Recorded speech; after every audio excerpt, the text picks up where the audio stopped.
The special one is here. Delighted to have him here as well. Good afternoon to you, Kell. Thanks for coming. Always good to see you.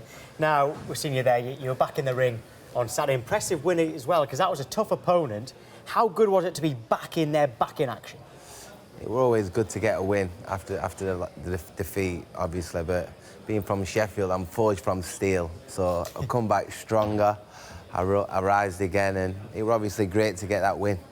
Yeah, just having a look at some of the action here. I mean, like I said, it was comprehensive. There you go in the second round. Were you prepared to go the whole 12, or were you thinking, I could probably do it in 2? You know, I was expecting to go 12. I trained for 12, but I was feeling, I felt very good. I felt very, very strong in there.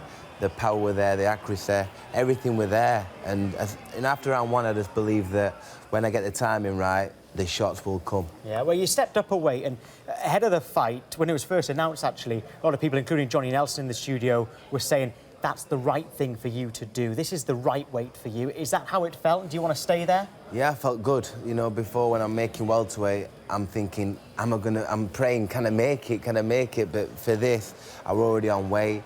You know, I was relaxed. I was just concentrating on the fight and what I needed to do instead of the weight, everything about being weight. So I felt good in there. I felt healthy on the scales, and we got the great result we needed. Yeah, so everything worked out well in the end. Now, it gives you a chance to be a 2-weight world champion. So is a world title fight on your mind now? Yeah, I want to become a 2-time world champion, of course. You know, the way I'm feeling now, the mojo is back. I'm loving the gym. I'm loving the game again. I want to become a 2-time world champion, and like I said, I've put all the world champions on notice. I'm here now, and I'm taking the division up. But when you said there that your mojo was back, that was quite interesting, because after a defeat, do you naturally lose it a bit, or can you sometimes come back more determined? I don't know, because I'm not used to winning. I'm a born winner, so it's difficult for me. It's new territory for me, so you know, it's new. But you know, when I got in the gym and I got the confidence back by sparring bigger guys and everything just started to come into place again, and I started loving it, and the confidence growing again, and actually moving up 7 more pounds. I've just got loads more energy. I'm smiling a lot more. I'm a lot more fun to be around. It's great, and I'm performing in style every time I get in the ring now. Well, you have actually been called out if you can pick up a world title. You'll know this already because you replied to this tweet, wasn't it, by Errol Spence Jr. We can probably show you it as well, actually. He said, if Kell Brook gets... Oh, there's some action behind us. But if Kell Brook gets a world title fight at 145, I'll fight him. That's super welterweight. And you replied saying that you would take up that offer. So do you think that if you can do it at this weight, you can get revenge on him? Of course I can. I will beat him. You know, he's a world champion at welterweight. I've just won this fight, and he's talking about me. So he knew I was beating him. Going to middleweight, fighting Golovkin, then coming back down actually took a load out of me.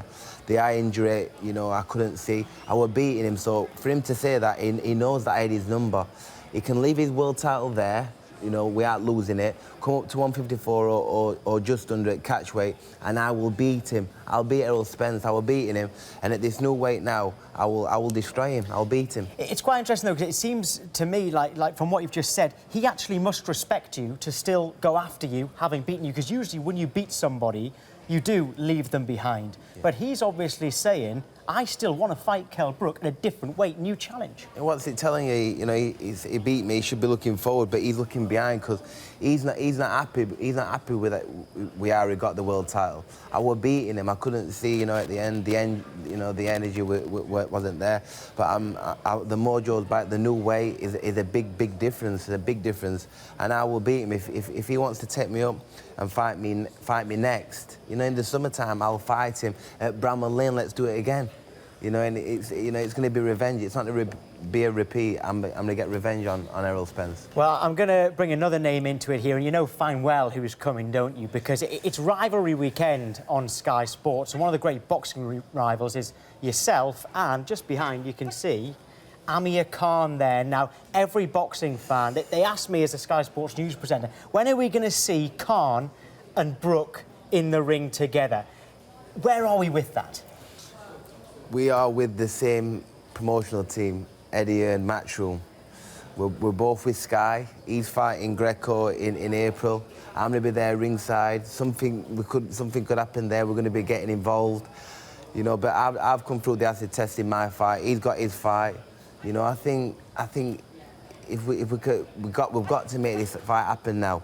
There's nothing stopping this fight from happening now. So the ball's in his court now.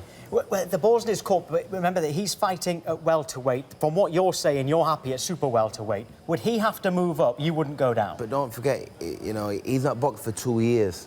You know, he's not a spring chicken anymore himself. He's not fighting at 147. This fight he's fighting is at 150 pounds.